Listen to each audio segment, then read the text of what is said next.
नमस्कार. झेप स्टुडिओच्या एज्युकेशन आणि करिअर या आपल्या सिरीजमध्ये पुन्हा एकदा स्वागत.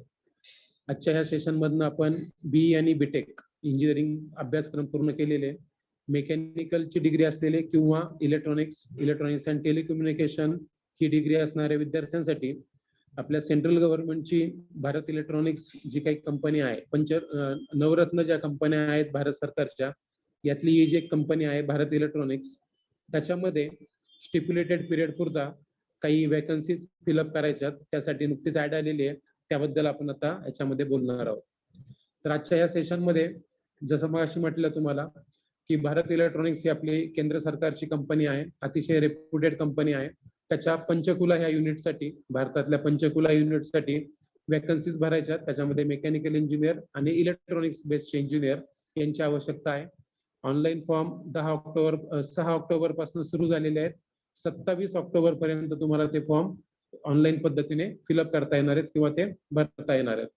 त्याच्यामध्ये मग अशी म्हटल्याप्रमाणे मेकॅनिकल आणि इलेक्ट्रॉनिक्स बेस ह्या दोनच इंजिनियरची आवश्यकता आहे. दोन वेगळ्या पोस्ट आहेत. त्यामध्ये पहिली आहे ती ट्रेनी इंजिनियर आहे आणि दुसरी आहे ती प्रोजेक्ट इंजिनियर आहे.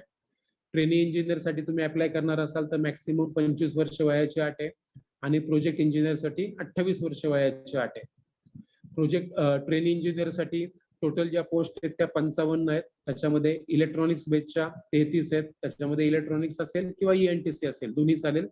आणि मेकॅनिकल साठी 22 आहेत. त्याला कुठल्याही प्रकारचा एक्सपिरियन्स लागू राहणार नाही. जे फ्रेशर कॅन्डिडेट असतील ते सुद्धा अप्लाय करू शकतात. त्याच्यामध्ये तुम्हाला पगाराच्या स्वरूपात सांगायचं गेलं तर पहिल्या वर्षी 25,000, दुसऱ्या वर्षी 28,000 आणि तिसऱ्या वर्षी 31,000 इतका पगार हा दर महिन्याला दिला जाणार आहे. दुसरी जी पोस्ट आहे ती आहे प्रोजेक्ट इंजिनियर. त्याच्यामध्ये मॅक्सिमम एज आहे 28 वर्ष. त्या टोटल 33 जागा आहेत. इलेक्ट्रॉनिक्स बेससाठी 16 आहेत आणि मेकॅनिकल बेससाठी 17 जागा आहेत. पण याच्यासाठी 2 वर्षाचा अनुभव गरजेचा आहे. म्हणजे इलेक्ट्रॉनिक्स रिलेटेड कंपन्यांमधला 2 वर्षाचा प्रोजेक्ट इंजिनियर म्हणूनचा एक्सपिरियन्स हा अनिवार्य आहे, गरजेचा आहे. याच्यामध्ये पहिल्या वर्षासाठी 35,000, दुसऱ्या वर्षासाठी 40,000, तिसऱ्या वर्षासाठी 45,000 आणि चौथ्या वर्षी 50,000 इतकं दरमहा वेतन मिळणार आहे किंवा पगार दिला जाणार आहे. याच्यामध्ये ज्या टर्म्स अँड कंडिशन काय आहेत, तर जो काही प्रोजेक्ट इंजिनियरची जी पोस्ट आहे, तर नॉर्मली प्रोजेक्ट इंजिनियरची पोस्ट ही हमखास 2 वर्षासाठी तुम्हाला ऑर्डर दिली जाणार आहे आणि त्याच्यानंतर तुमचा परफॉर्मन्स चांगला राहिला आणि कंपनीला आवश्यकता वाटली तर हा 2 वर्षाचा कार्यकाळ 4 वर्षापर्यंत वाढू शकतो. पण 4 वर्षानंतर हा कार्यकाळ वाढणार नाहीये. त्याचप्रमाणे ट्रेनिंग इंजिनियरची पोस्ट ही 1 वर्षासाठी तुम्हाला दिली जाणार आहे आणि त्याच्यानंतर तुमचा परफॉर्मन्स आणि कंपनीची गरज पाहून ती 3 वर्षापर्यंत एक्सटेंड केली जाऊ शकते, पण त्याच्यानंतर एक्सटेंड केली जाणार नाही. पण हरकत नाही, नॉर्मली आता जे लोक खरं स्ट्रगल करत असतील, जे विद्यार्थी स्ट्रगलिंग मोड मध्ये असतील, त्यांनी जायला खरंच हरकत नाही. कारण डिफेन्सच्या अंडर ही कंपनी येते. आपल्या डिफेन्सच्या अंतर्गत जे जे काही इक्विपमेंट्स बनतात त्याला लागणारे पार्ट्स ही कंपनी इलेक्ट्रॉनिक्स कंपनी असल्यामुळे बनवते. त्यामुळे इथला अनुभव हा तुमच्या दृष्टीने खूप महत्वाचा अनुभव ठरणार आहे. एक चांगला अनुभव असेल की एवढ्या बेसवरती सुद्धा, ह्या एक्सपिरियन्स वरती तुम्ही भविष्यामध्ये इतर इंडस्ट्रीमध्ये चांगल्या पोस्टला डेफिनेटली नक्कीच जाऊ शकता.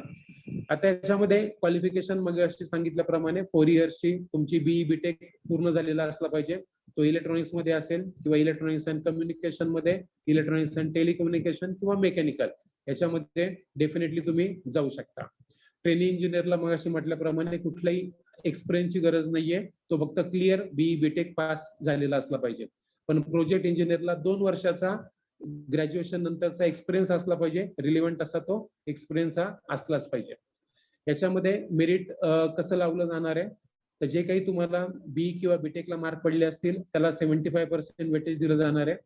त्याच्यानंतर जर कुणाला एक्सपिरियन्स असेल, म्हणजे दोन्ही पोस्टसाठी, ट्रेनी पण आणि तुमचा प्रोजेक्ट इंजिनियर पण, तर जो काही एक्सपिरियन्स असेल त्या एक्सपिरियन्ससाठी मिळून टोटल जास्तीत जास्त 10 मार्क दिले जाणार आहेत.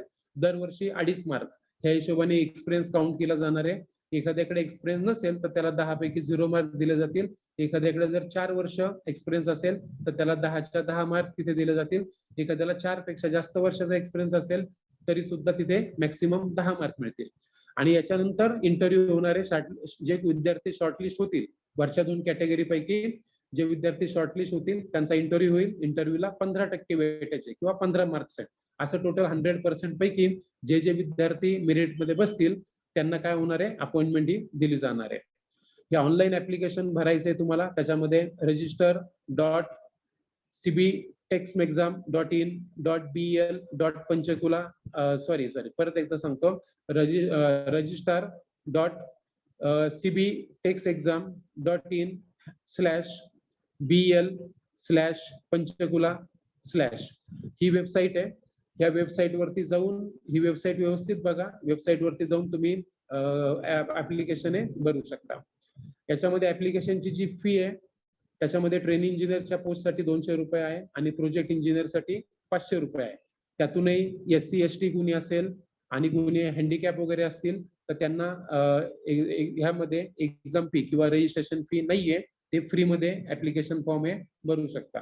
तर पुन्हा एकदा ज्याला खरंच आवश्यकता आहे, जे स्ट्रगलिंग मोड मध्ये आहे, त्यांनी अशा चांगल्या संधीचा फायदा घ्यायला काहीच हरकत नाही आणि लवकरात लवकर फॉर्म भरायलाही हरकत नाही. धन्यवाद.